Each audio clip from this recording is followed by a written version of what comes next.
Olas gigantes azotan la proa de un ferry en la oscuridad total. Se escucha el estruendo de metal retorciéndose, seguido de gritos ahogados por el rugido de la tormenta. 852 almas perdidas en apenas 30 minutos. La tragedia del ferry Estonia es uno de los peores desastres marítimos en tiempos de paz.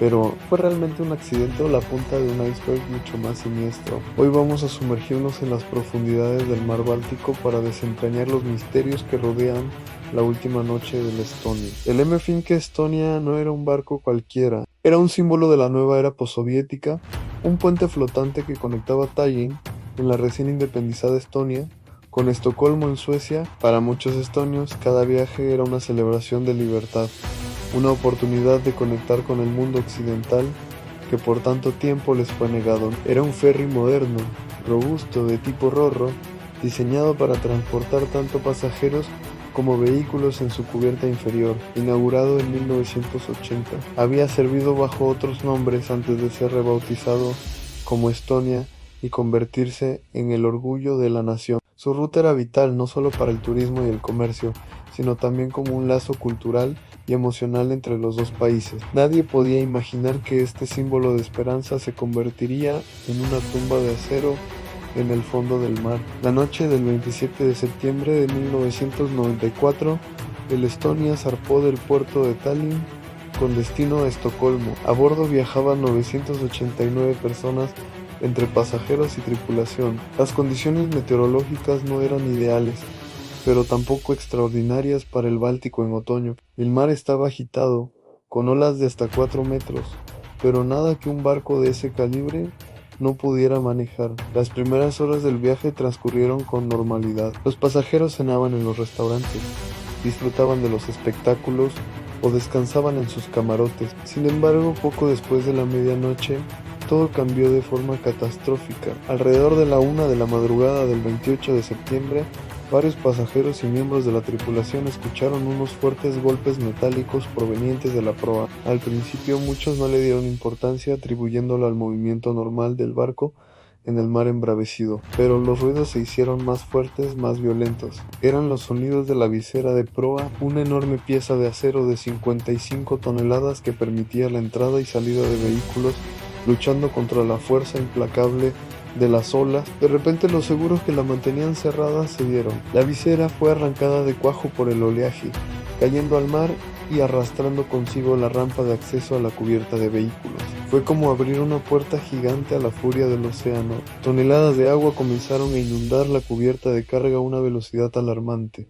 El efecto fue casi instantáneo. El peso del agua desestabilizó el barco de manera dramática, provocando una escora, una inclinación cada vez más pronunciada hacia estribor, el lado derecho. En el interior, el pánico se desató. La inclinación, que en minutos superó los 30 grados, convirtió los pasillos y escaleras en trampas mortales. Muebles, máquinas tragaperras y todo lo que no estaba anclado se deslizó violentamente, aplastando a personas a su paso. Las luces parpadearon y se apagaron, sumiendo gran parte del barco en una oscuridad aterradora, rota solo por las luces de emergencia y los gritos de terror. Para los cientos de pasajeros que dormían en los camarotes de las cubiertas inferiores, la situación fue desesperada. La inclinación hizo casi imposible abrir las puertas de las cabinas, y mucho menos subir por las escaleras convertidas en paredes casi verticales. Quedaron atrapados en una oscuridad inundada y caótica, sin ninguna posibilidad de escape. En el puente de mando, la tripulación luchaba por comprender la magnitud del desastre.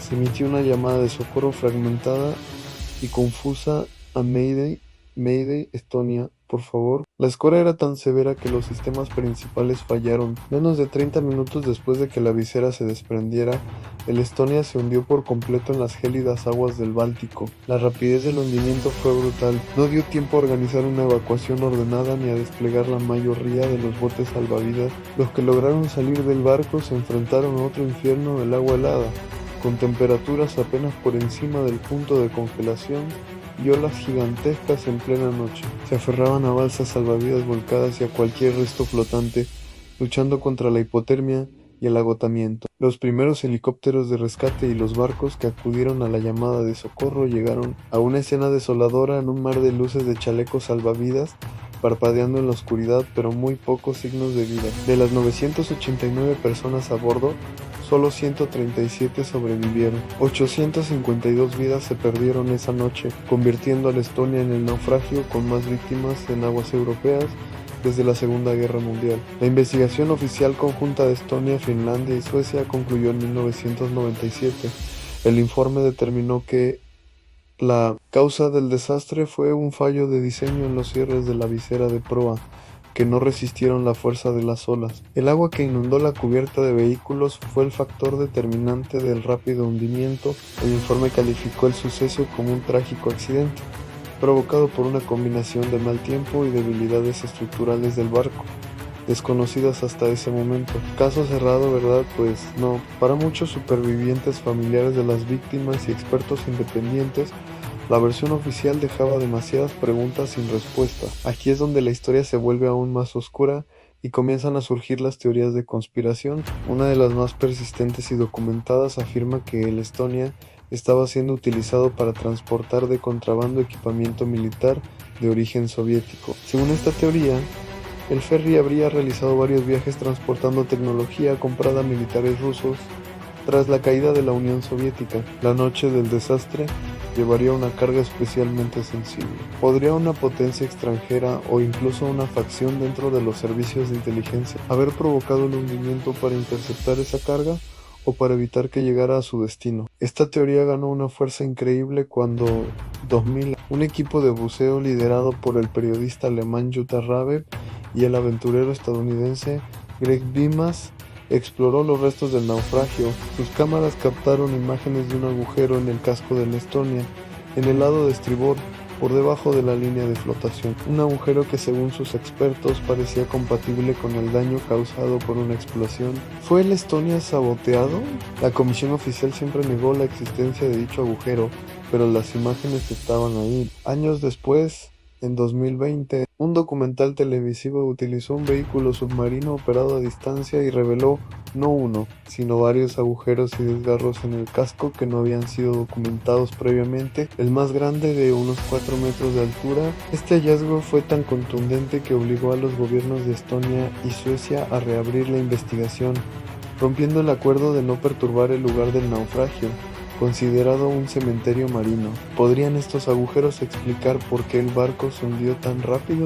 Los defensores de la teoría del accidente argumentan que los daños podrían haber sido causados por el impacto del barco contra el fondo marino, pero otros expertos insisten en que la naturaleza de las perforaciones sugiere una fuerza externa. Otras teorías apuntan a errores de la tripulación, como una velocidad excesiva para las condiciones del mar o incluso a un mal mantenimiento del barco. También se ha hablado de una posible carga mal estivada en la cubierta de vehículos, que podría haberse desplazado con el oleaje, contribuyendo a la escora fatal. La verdad es que casi 3 décadas después, el debate sigue abierto, y cada nueva revelación parece añadir más misterio en lugar de claridad. El legado de la tragedia del Estonia es profundo y doloroso. Más allá de las teorías, el hecho es que cientos de familias quedaron destrozadas. En Tallinn, el monumento Línea Interrumpida se erige como un recordatorio conmovedor, un arco de metal partido que simboliza el viaje truncado del ferry y las vidas que se perdieron. La tragedia también provocó cambios significativos en las normativas de seguridad marítima internacional,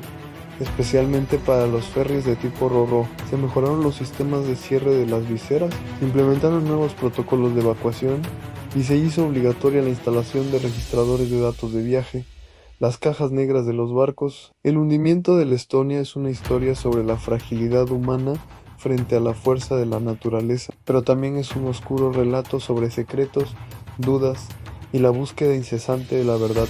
Fue una cadena de fallos técnicos y mala suerte, como dice la versión oficial, o hubo una conspiración, una explosión, un encubrimiento para ocultar una operación de contrabando militar. Quizás nunca lo sepamos con certeza. Lo que sí sabemos es que 852 personas que subieron a ese barco buscando conectar dos mundos encontraron su destino final en las frías y oscuras aguas del Báltico. Su memoria exige que no dejemos de hacer preguntas. Gracias por acompañarnos en este viaje a las profundidades de uno de los misterios marítimos más grandes de nuestro tiempo. Si te ha interesado esta historia, no olvides darle a like, suscribirte y activar la campanita para no perderte nuestros próximos videos. Nos vemos en la próxima investigación.